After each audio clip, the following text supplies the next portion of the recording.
It's pretty universally accepted that most things in the world exist in accordance of some sort of hierarchy. Society is largely organized by wealth, sports teams, and are typically ranked by skill or wealth at this point. And the fictional characters of comic books are usually sorted by popularity. A-listers are the top billing, and they get their own franchise, occasionally their own TV show or cartoon. They get their names plastered on the cover of their very own comic week in and week out.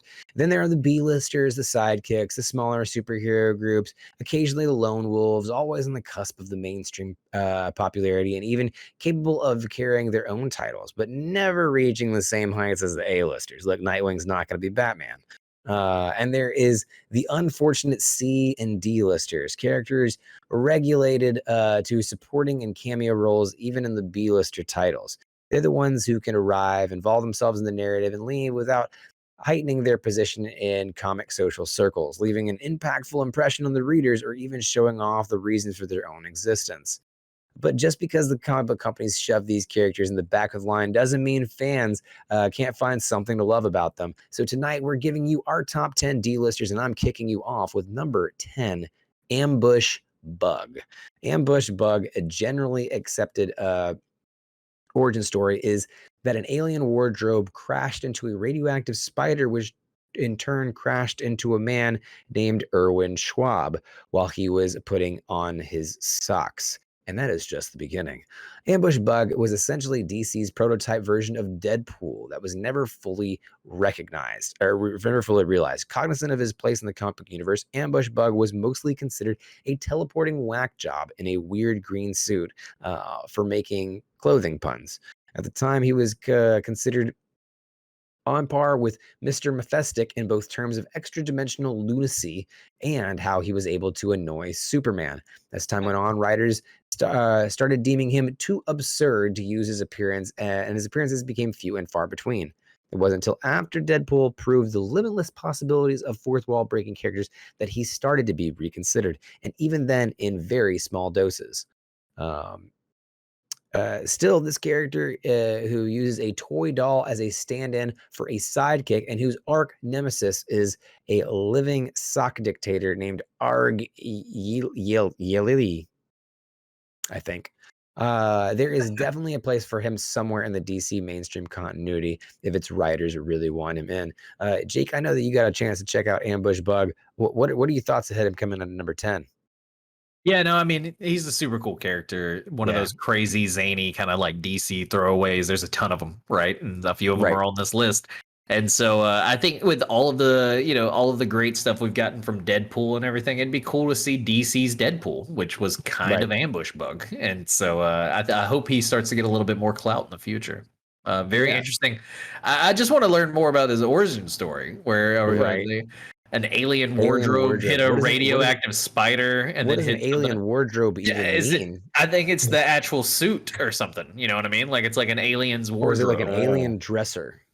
Or is it a full-blown dresser? Yeah, yeah, like that's. I'd be very interested to find out. I just imagine like an alien version of the dresser from Beauty and the Beast that was like running around. Yeah. Somehow it's sentient, but that makes sense in the DC universe, you know? Yeah. What do you think about Ambush Bug coming in here, Jake or Kev?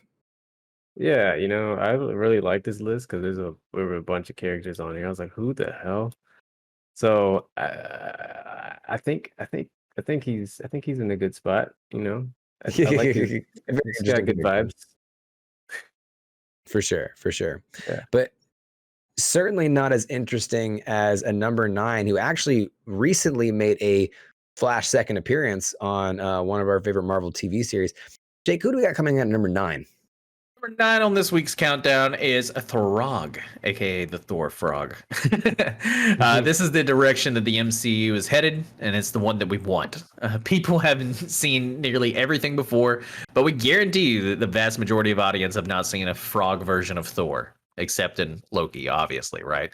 However, Throg doesn't have to just be a joke character. Not only is Throg a sentient frog from Central Park who's people get into turf wars with rats all day, he is also worthy of wielding a tiny, adorable version of Mjolnir. After finding a sliver of the enchantment armor, and so Anyway, he has his own little tiny hammer that deems him worthy. Not only that, but he was virtuous enough to dedicate himself to protecting his people from the rats. Throg is a true hero. Exploring what makes him tick and the society he lives in would both be compelling and a shitload of fun. Could you imagine a full series of Thor Frog fighting rats? And I kind of want it to be, I want it to be gory. You know what I mean? Like I want it to be like insane fucking Throg just like bringing lightning down on rats and them exploding and shit. Like I want it. Is the grounded update that we need. Yeah. This is the grounded update we need. Marvel Teenage Mutant Ninja Turtle style. You know? Right. That would be fun if you just had a game where you just mixed a bunch of different, kind of the D-list reptilian hybrid characters. Put Throg in there with Teenage Mutant Ninja Turtles. See how it goes. I think the size comparison would definitely kind of weigh out the levels a little bit, but obviously Throg can hit with the power of Mjolnir. So that's Mjolnir is going to be the decider on that one. Who do you think wins in a fight, Kev? Throg or Teenage Mutant Ninja Turtles? I gotta go Throg. He's got the hammer. He's got the hammer. Yeah. He's this Thor frog. He's technically a god. There you go. Turn him into turtle soup. But while Throg might be a crazy suggestion for this list, he's not as crazy as number 8 on this countdown, which is literally an insane person. Kev, who's number 8 on this week's countdown? Yeah, it's a little low to ask me, but that's fine. Moon Knight has found himself on many lists. Jim will like that. We go by, we'll go find him. Moon Knight has found himself on many lists like this, and he will continue to be placed on them until we get a Moon Knight movie, not a show. Disney movie. Moon Knight is also known as Mark Spector, a Marine with exceptional martial arts skills. After receiving a vision from the Egyptian god Khonshu on his deathbed, he gains enhanced attributes and decides to fight crime. Moon Knight could be great with the mid-range budget and a more visceral feel. In addition, Spector's mental illness offers some meaty material to discuss with audiences and allow them to question what's actually happening. Moon Knight himself will take the form of your crush and mine, Oscar Isaac, and this is an amazing character for Isaac to show his range. There are so many reasons why this would work extremely well. Guys, is Moonlight. It's getting all my words mixed together. Is the fact that Moon Knight is getting his own stuff now, his own show, does that mean he's going to end up stepping off the D list? Moon Knight gets the green light and it's all right. I think it's time for Moon Knight's turn in the moonlight. There we go. Yeah. There you go. Boom. Thank you. I'll be here all week. No, I mean, I'm excited for the Disney Plus show, but I do think Moon Knight is a character that's deserving to be in the the MCU in general. You got Oscar Isaac on the Oscar project. Isaac fucking blows shit out of the water. Isaac isn't playing D-list characters, guys. Like I'm telling you right now, Oscar Isaac after the show, Moon Knight will no longer be able to be on this list. Yes, that's for sure.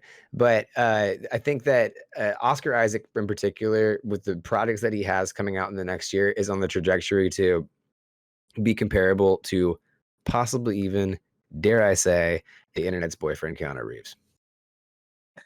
Just saying. Might be right. Yeah. I mean, that's he's got to prove to be as equally as kind-hearted and good of a person, which is going to be hard to do, though. So I know Keanu's on a different. He's on a different plane. Yeah.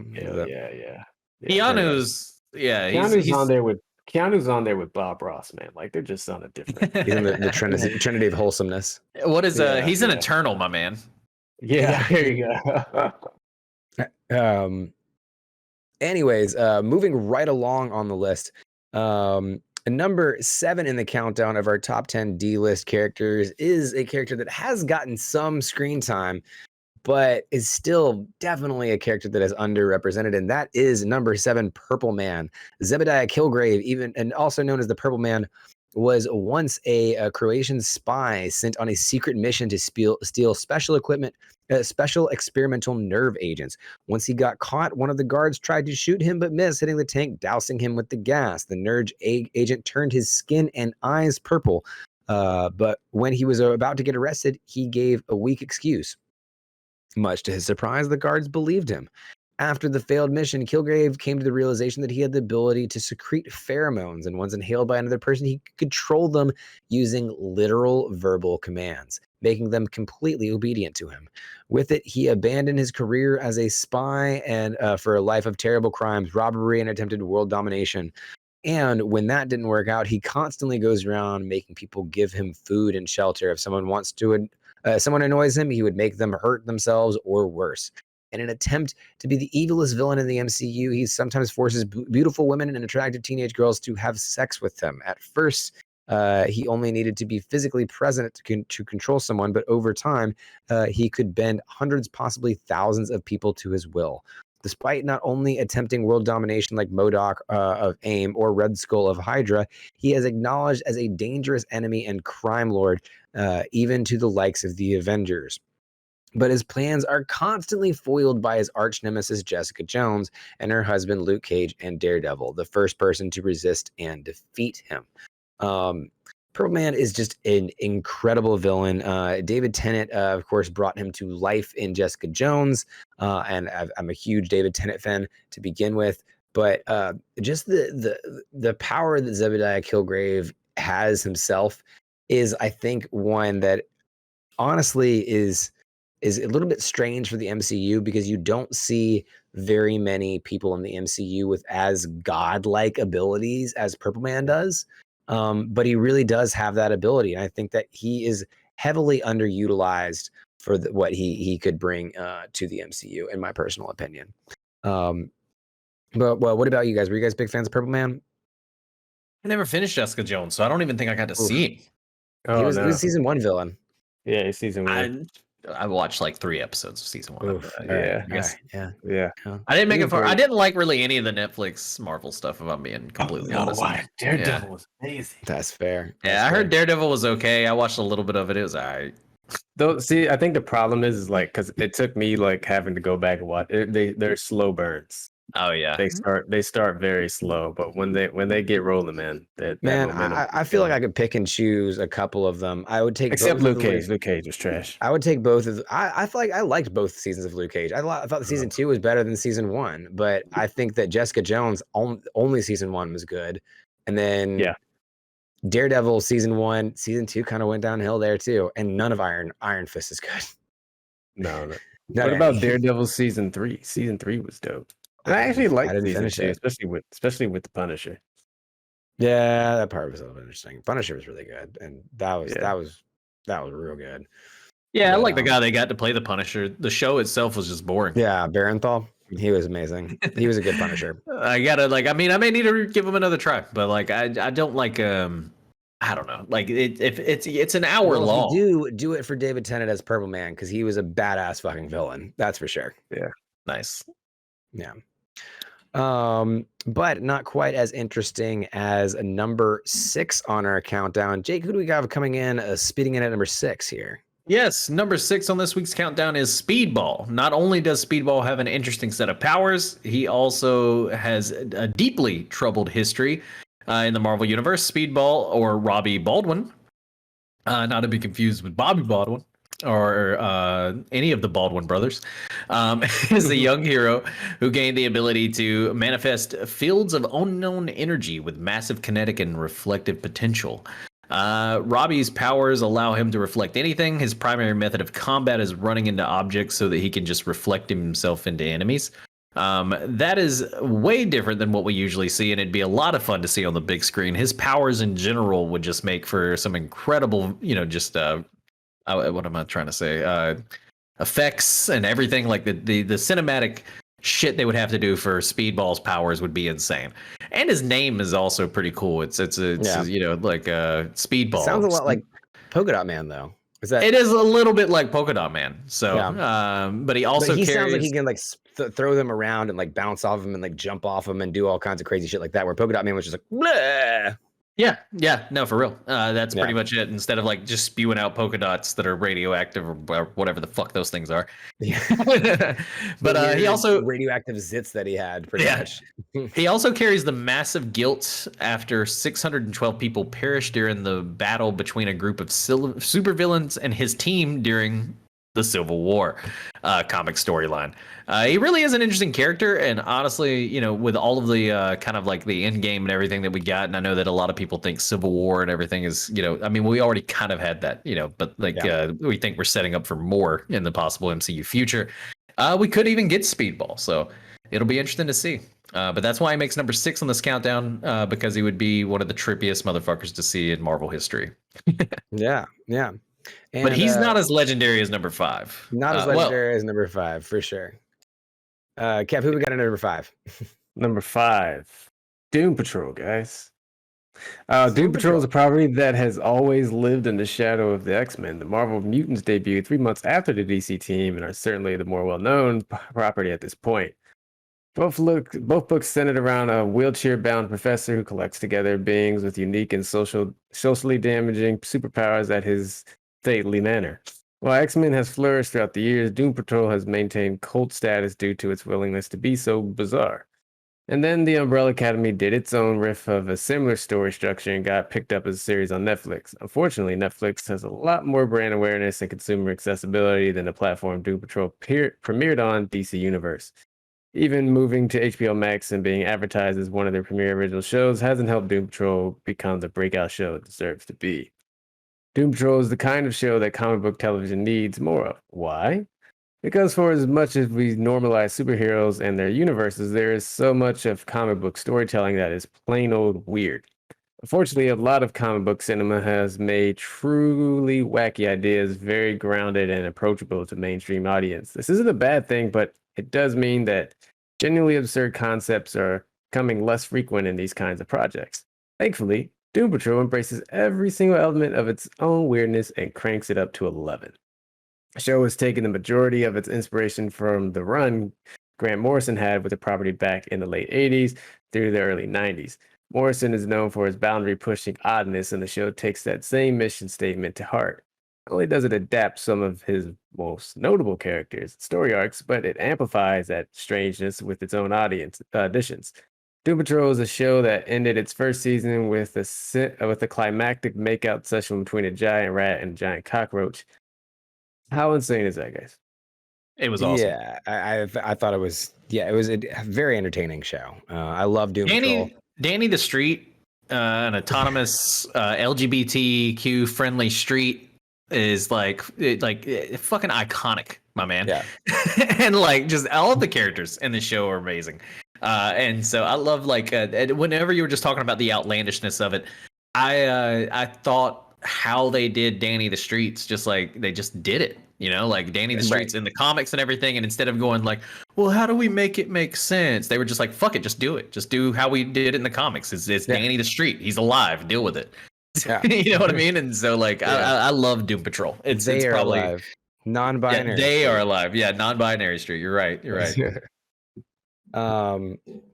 But yeah, I thought that Doom Patrol, I think the thing that about the show that is really fun is that it really, really plays into the elements that really used to make comic books really fun and wacky, and just says exactly what Jacob said. Why the fuck not? Just do it like that. But I think that on a storyline wise, you know, one, Gerard Way did a lot of Doom Patrol, and of course he's the writer of Umbrella Academy as well. He seems to have a niche of these like kind of like, you know, runaway characters who all have you know, an older leader character who's a little bit more secretive and doesn't share all the information with them, kind of thing. And I think that you know, Gerard really tried to make sure that at least one of those characters are relatable to you. Yeah. And when you have a crew like that, then you're naturally attracted to the stories. I think it's a lot of the reason why Teen Titans was so successful, and more so than the Justice League in a lot of aspects. So I think that Doom Patrol also really leans into that, as well as leaning into just the wacky sides of being in comic books, you know? So yeah. And speaking of the wacky side of comic books, number 4 is almost about as wacky as it gets. Well, I don't know. We've got a few other ones, but number 4 may be number 4 is one of the wacky. wackiest. Yeah. Honestly, we're getting to some of the more wackier ones in general. Number 4 on the countdown is Dupe. Dupe's exact origins remain mysterious. but it is known for a fact that he is not a mutant. It was revealed by none other than Captain America that Dupe was a part of a Cold War experiment to create artificial life, resulting in the unorthodox looking creature. Dupe apparently has a mother, though. It's unknown if she actually gave birth to him in a normal fashion. Of course, Dupe we're referencing is the big green, weird thing that you always see floating around in the Geeklife chat that has the X-Men logo on him. Yeah, he's part of the X-Men, but he's just a weird fucking character. Also His part of the powers nerd. include superhuman strength, durability, flight, and the power to store loads of items and even people inside of himself because he has a black hole inside of himself. Dupe can only learn and speak his own unique language, but it's just as well since everyone seems to be able to understand it anyways. His earliest adventures involve aiding in the fall of the Soviet Union, achieving his Cold War era goal. During this time, he not only met Wolverine, but he briefly became a private detective. Ironically, his investigative services would be hired to locate a man whose wife Dupe was previously having an affair with. Dupe also became quite involved with several ladies, including Warbird, the Warbird of the Shahari Empire. He even developed feelings for Kitty Pryde, as portrayed in a miniseries written by Dupe creator Peter Milligan. Most recently, he's been shown to rejoin the X-Men as they have relocated to Krakow, which is an incredibly strange given that he is not a mutant. It would seem that breaking all of the rules is just a part of the norm for Dupe. However, making him the true outcast, that does make him like the truest outcast of true outcast bad boy of Marvel's mutant teams. Dupe's our mascot, guys. Of course, you think he belongs here, right? Oh yeah. No, I mean, I thought about making him higher on the list, but the next three are some pretty good bangers. So They are some good ones. And I mean, Dupe has always been something that we really related the stream with because it's just an oddball character. You kind of fit everything inside him, and Dupe's attitude is usually like Dupe is also a big fucking nerd. At the end of the day, he reads comic books and just like sits and eats pizza and does all that kind of junky thing. So we related to Dupe as well. So that's why he was kind of made our mascot. Yeah. Makes sense. Number 3 is not our mascot, but definitely deserves that spot on our wacky list of contenders here. Who's number 3 in our countdown, Jake? Yes, number 3 on this week's countdown is Squirrel Girl. It's one thing for a TV series or a film to make an obscure character popular, but to make a D-list character into almost an A-list character without the benefit of either film or television, that's damn near impossible. And yet, that's exactly what's pretty much happened to Dorian Green, the unbeatable Squirrel Girl, as she makes our top 3. Squirrel Girl was introduced in one story or a one-off story in the pages of Marvel Superheroes, where she teamed up with Iron Man and actually defeated Dr. Doom.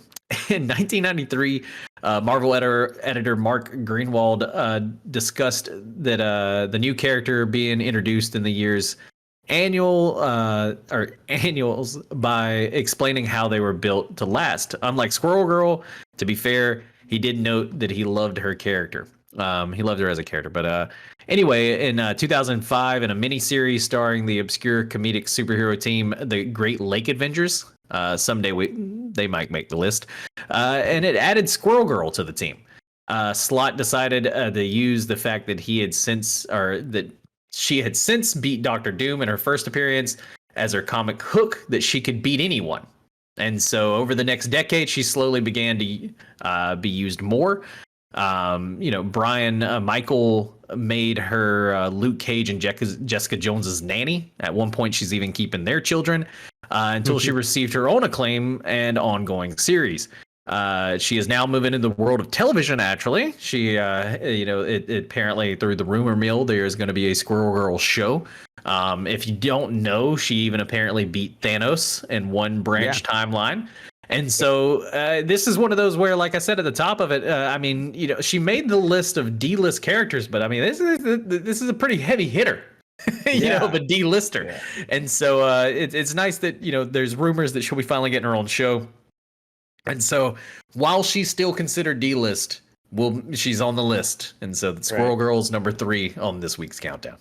Yeah, she's there. I mean, she deserves a spot. Obviously, she was clocking Thanos, and that was the kind of the big joke, the unbeatable Squirrel Girl, The unbeatable, yeah. that has been going on throughout the ages. So definitely a contender for number 3 there. But we have a more interesting pick here for number 2. Kev, who do we have coming in at number 2 in our countdown? Number 2, we've got Zatara. John Zatara was an accomplished stage illusionist that could be considered his greatest illusion, for he was actually Homo Magi. The powerful race of magic users include such names as Leonardo da Vinci, of course, Nostradamus, to whom he is related. His profession as an illusionist was handed down to him by his uncle at a young age, and he stayed in the family business until well after his end. Zatara received some guidance from the Phantom Stranger. His power grew. Through the diaries of one of his ancestors, he found the key to his magic was, of course, to speak his spells backwards, because that makes sense. He decided to use his powers for good after using them to avert a stage accident involving fire. Together with a manservant from India named Tong, Zatara had many adventures and even became a member of the All-Star Squadron. He married another Homo Magi named Cindella during the birth of their daughter Zatanna. Cindella faked her death and returned to her people in Turkey. Zatara was then cursed by Allura, an evil elemental. Terms of this curse meant both his death and the death of his daughter should he ever see Zatanna again. Zatara then embarked on a quest to find a counter to the curse in another dimension. 20 years on, Zatanna went after her father and was able to put an end to the curse, reuniting with him. Guys. Wow. Yeah, no, I Zatara, I think, is a really interesting thing because it's a bit on the nose. It's a magic user that disguises himself as an illusionist, and this was the ground tracks for Zatanna, which, Yes. as Nelly is referencing in the chat, is the seen at least a dozen slutty Halloween costumes of her. That's Zatanna. Zatara is where she gets all of her kind of her inspiration from, and her tragic backstory and all of those things. But instead of being like Thomas Wayne, who just is really just famous for getting shot, Zatara did stuff and was a very incredible and astute, one of the first magic users in the DCEU from my understanding. And as Capa pointed out too, he was the one who actually even taught Bruce how to escape from stuff. So Zatara pretty much helped teach Bruce Wayne, or the bat, if you will.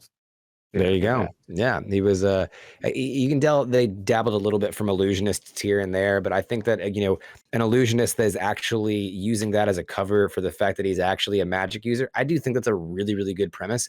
I do not know why that really hasn't been played in stronger, because I think that could be really good in a movie. That could be really good in a TV series. Fucking fire in a movie. It'd be a lot of fun. Yeah. Oh yeah. People love magic too, so I don't know. Come on, That's get true. after it. That's true. DC needs to step its magic game up. Yeah. And because they have great characters, including who we have in as number 1, who still is considered a magic character. And number 1 in our countdown is Swamp Thing. Alan Moore is a pretty universally recognized as every comic books reader's favorite crazy uncle. A scathingly witty and critical writer, Moore has mountains of published work that attest to his creative genius and experimental vision. None perhaps more so than his reinvention of the DC character Swamp Thing. As a living representation of nature given esoteric form, Moore was able to use Swamp Thing to explore themes of psychedelia, unconventional romance, and environmental awareness. He interacted directly with DC mainstays like Batman, John Constantine, and Superman, but some 30 years down the line, his popularity somewhat deadened.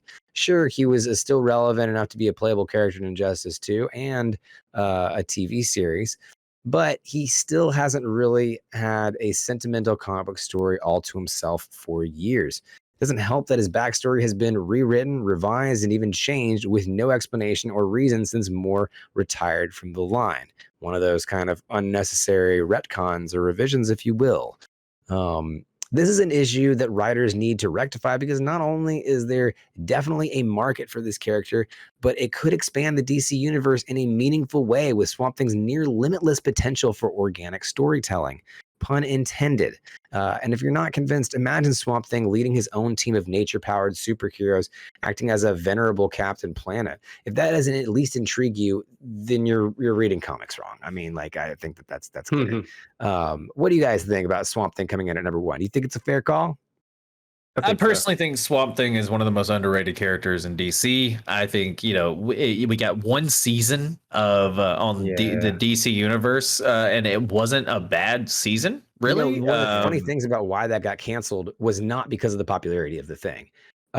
It actually got canceled because they filmed in Louisiana, and there was a tax error in the filming that cost them a boatload of money, and it didn't matter how well it did afterwards.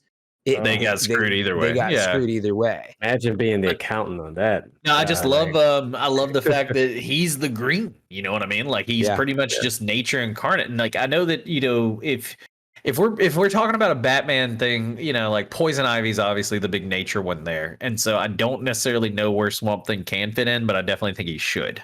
We need to get Swamp Thing. Well, Swamp Thing and Poison Ivy have like an ongoing relationship kind of thing. They're as very they should. much, Yeah. I'm just saying that like I don't know if I'd necessarily want them both on the screen at the same time. You know what I mean? Yeah. But like it's one of those where like I definitely feel like a Swamp Thing story is there. It needs to be told, especially with all of the environmental stuff that's going on. I feel like the more global warming starts to kick our asses and like nature starts to become scarier and scarier, we'll see characters like Swamp Thing. We'll start to get it because, you know, the movies always reflect like what we're kind of like afraid of in the real world, right? So like anytime there's like, you know, kind of like a terrorist attack or something years after that, every bad guy is like a terrorist. And so like, you know, like after 9/11, like every bad guy in every movie was you know, some sort of terrorist, right? Some sort of religious extremist, if you will, right?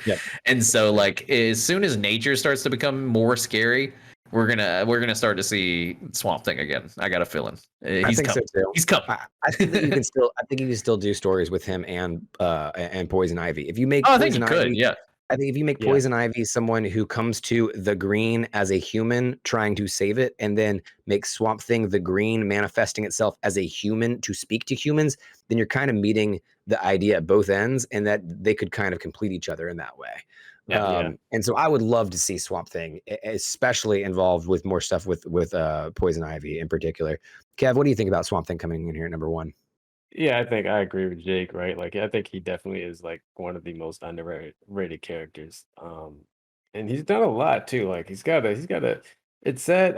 I think if we had this conversation like maybe 20 years ago, he wouldn't be on the D list. But I think there just hasn't been enough content with him, especially like mainstream content with him, that he's kind of been relegated here, undeservingly so. So hopefully, you know, we'll see him rise the ranks as he should. Absolutely. 100%.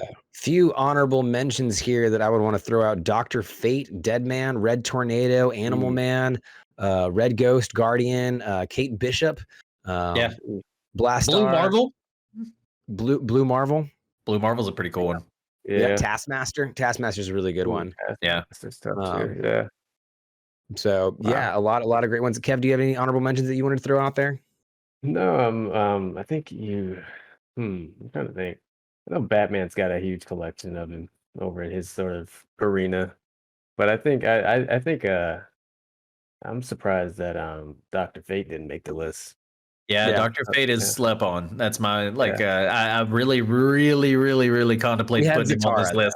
We had the Sorcerer. We had the DC Sorcerer, Zatara, and Zatara was one that I haven't heard of. I think Dr. Fate really deserves a little bit more clout, and I think honestly, DC's whole magic universe does. Like, there's that. What's the demon's name that's got the like web ears that speaks in rhymes? Oh, Cape knows who I'm talking about. I know he does. But anyway, Jason Blood. Jason Blood. Yeah, I guess that's him. That dude is fucking really cool. That was in the Batman animated series, and Etrigan too. Etrigan. Demon. Yeah, he's the guy that has the that's a whole magic universe aspect. Yeah. And John Constantine, obviously, is a part of that. Constantine's a part of it. They did the whole Justice League Dark not too long ago. That was a whole thing with all the magic and everything. And I thought it was really good. And Dr. Fate needs to be in there. And so DC really needs to step its fucking magic game up. It's got some cool shit over there. Oh, They and did. shout out to Quentin Choir, Littlest Nelly's recommendation for Yes, one of yes. the D-list ones. They definitely went through and kind of explained why Quentin Choir deserves recognition. And Quentin Choir was definitely an X-Men mutant that, through their example of how they existed in the X-Men universe, kind of pointed out the similarities between, like, the X-Men movement had always been kind of more of a racial allegory. It showed the overlaps of that in the queer and LGBTQ community. And I think that was a really cool, like, the way of kind of helping to bridge those gaps there. There's a bunch of recommendations we're seeing in the comments here. Condiment King, The Phantom, Red Death. Red Death is a really cool one. The death version of Flash. That might Pretty fucking metal. Metamorpho, Yeah. Captain Mephistic. That Captain Mephistic is essentially has Thanos's powers without being Thanos, or like without needing the Infinity Stones. Like, that's what Mr. Mephistic has the power to be able to do. It's just he's just wacky and doesn't do that kind of thing. The Doodler. We forgot about the Doodler. The Doodler is absolutely good. He has the power to doodle dandy, but only at night. Yeah, he doodles dandies, He but only doodles after midnight. all over the place, and it's just dandy everywhere. Yeah. But anyways, I don't know what that means. That will wrap it up for this episode of Geek Life. We hope that you guys have enjoyed everything that you see here today. Remember that if you want more Geek Life, you can always follow any of us on Twitch, Twitter. There's all of our link tree below. There should be one in the comments here sometime soon. If you want to support us even more, you can buy some Swift Lifestyles, because this stream is sponsored by Swift Lifestyles. Use code GetGeeked for 15% off your purchase of energy drinks or energy powders, hydration powders, shakers, swag, all kinds of fun stuff. Go check out swiftlifestyles.com. You can also find any of us on our personal socials. You can find me at Rusbane, WRUSE_BANE. And Kev, where can they find you? Totally awesome. And Jake, what about you? God, they're gone live.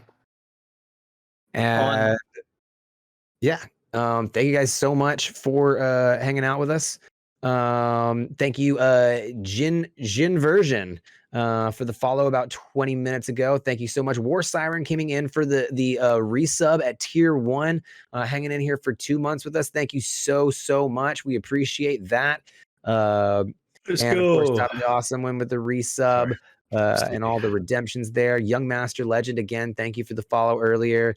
Yeah, guys.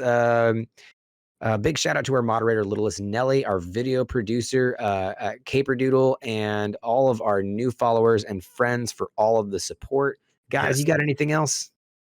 I mean, tip your waitresses, try the veal. Yeah, I don't really have anything else. No, I mean, just keep on keeping on. And thanks for tuning in. It's always a great time. I think this was a great top 10. And it was a good show all around. Oh, yeah. Stay hydrated, eat your veggies. Stay hydrated. Definitely a big one. Hydrated with Swift's hydration powder. Now, There you go. for 15% discount with code GetLeaf on SwiftLifestyles.com. Get the geek. Get geeked.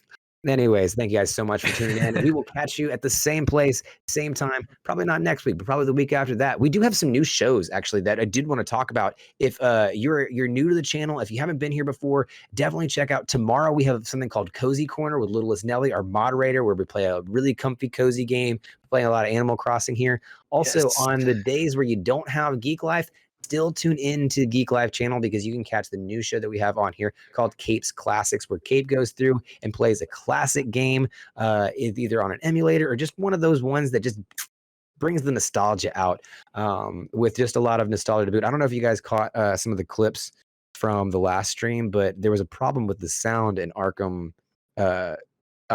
Asylum, and where it only plays the sound during the cutscenes. And so Kate put on like an 80s tune in the background, right? And the way it matched up with the scene totally changed the context of the scene. I think there's a clip of it on TikTok. Go check it out for sure. Will do. Check it out. Yeah. I'll have to check it out. Anyways, that's enough rambling for the night. Thank you guys so much for tuning in. We'll catch you the next time we catch you right here for all the nerdy news you need to know. Till then, peace. Bye.